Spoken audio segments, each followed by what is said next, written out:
Vamos al programa Meramente Dicho.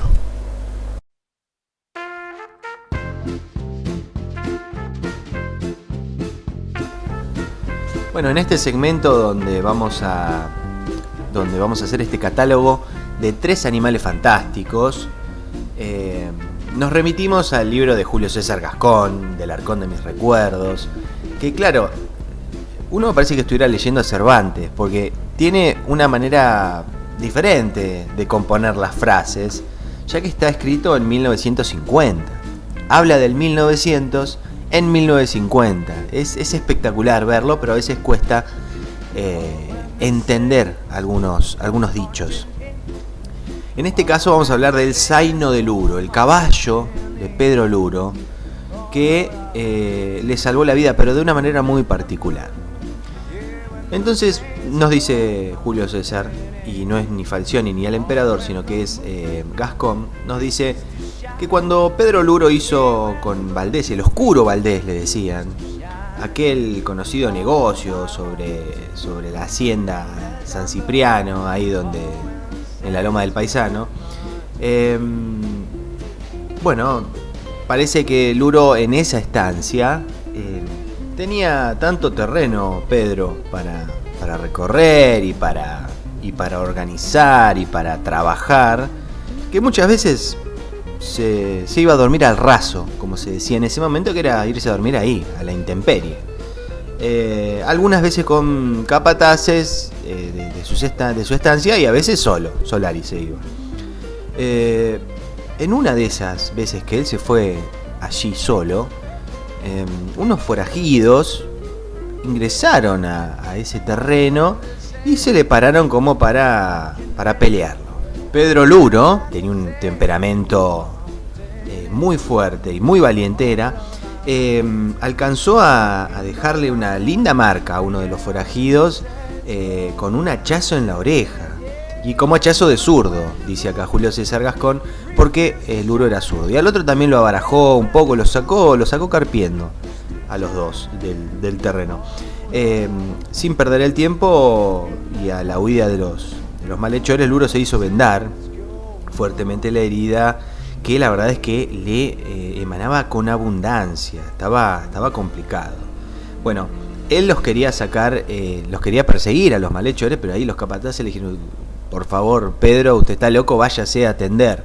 Pero claro, si a uno le dolía algo en la Mar del Plata primitiva, si algo le dolía y era de importancia, como este puntazo que sufrió Luro, se tenía que ir a Dolores.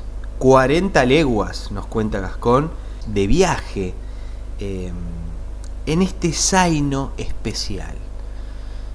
Este caballo fornido y retacón, un zaino testerilla, que era su crédito en los rodeos.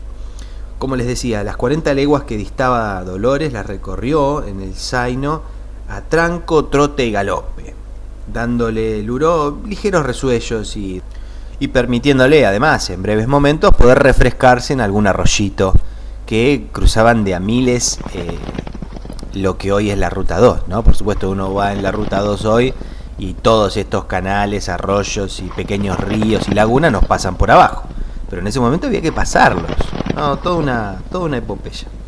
Bueno, la verdad es que al día siguiente, más o menos al amanecer, estaban en Dolores, y según contaba Luro, el zaino entró pidiendo rienda, o sea, diciendo, me banco hasta Buenos Aires y si querés nos vamos a Entre Ríos. Qué pedazo de animal, por favor. Bueno, aquel viaje lleno de peripecias, y la verdad es que en circunstancias tan trágicas, porque el tiempo apremiaba, la herida seguía sangrando, y bueno, en algún momento hasta podía perder el conocimiento. Por eso Luro nunca olvidó lo que hizo ese caballo y lo jubiló al zaino. Le dijo, ha llegado el momento de tu retiro, destinándolo al mejor potrero que tenía en su campo, La Carolina, y además con la prohibición absoluta de ensillarlo ni utilizarlo para ningún trabajo mientras viviera. Tuvo larga y feliz, ¿por qué no?, vida el célebre penco. Luro no llegaba al campo donde se encontraba el zaino así fuera de paso y con urgencia, sin dejar de acariciarlo y agradecerle. Bueno, parece que, como todos conocían este episodio, los que visitaban la Carolina, que era la estancia de Luro, se detenían a contemplar una especie de superestrella de aquella época. ¡Zaino!, le solía gritar el peón que pasaba a su costado en la recorrida diaria de los potreros, y el caballito, como si entendiera, paraba las orejas y levantaba la cabeza, ya en los últimos tiempos, antes de morir. Cuando había empezado a acentuarse su... qué linda palabra la que dice Gascón aquí, que es abichocamiento, que debe ser como envejecimiento. El envejecimiento del caballo a partir de ahora es el abichocamiento.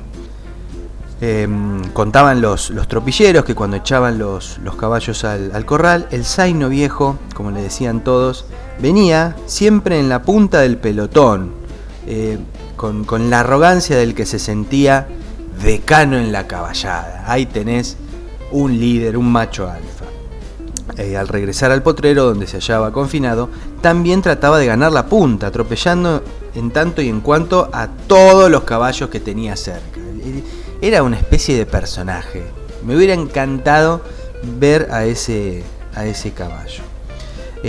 Dicen que hacía sonar las narices, así como hacen los caballos, y también se lo veía a menudo entreverado con la manada, como si un nostálgico recuerdo de sus años mozos lo atrajera hacia las representantes del sexo opuesto, dice Gascón, por no decir otra cosa. Dicen además que una vez que falleció, fue enterrado en lo que hoy es Gascón, Falucho, Salta e Independencia, donde tenía los molinos Pedro. Así que si ustedes pasan por ahí, sepan que anda uno de los caballos más importantes de la historia de Mar del Plata. Que me contaron además, y esto es un poco Vox Populi, me contaron en Dolores, porque yo tengo familiares en Dolores, cómo fue domado este caballo. Y tiene una similitud, y por eso entra en la zoología fantástica. No solo por su valentía y su coraje y su velocidad inaudita, porque realmente le salvó la vida a Luro. Fue domado como Bucéfalo, el caballo de Alejandro Magno. Parece que al bicho este lo había comprado Filipo, el papá de Alejandro, y nadie lo podía domar. Pero Alejandro se dio cuenta que era un caballo muy temeroso y que era un caballo que le temía hasta su propia sombra.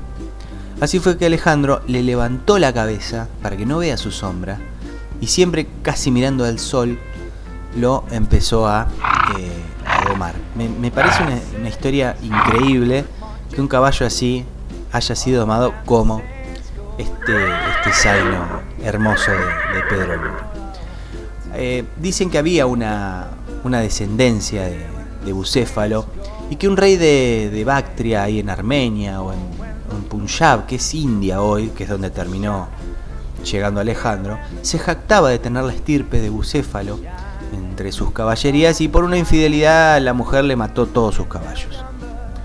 Nosotros desde aquí, con nada más que fe, queremos creer que algún potrillo se salvó y tuvo descendencia, y algún caballo galopó desde la Asia profunda hacia Europa, y alguno de sus hijos viajaron a América con Colón o algún otro viaje de esos, y así siguió pasando la vida, hasta que ojalá, después de mucho tiempo, algún descendiente de esa sangre real de Bucéfalo galopó estas tierras, estas pampas húmedas, y salvó a uno de los fundadores de Mar del Plata.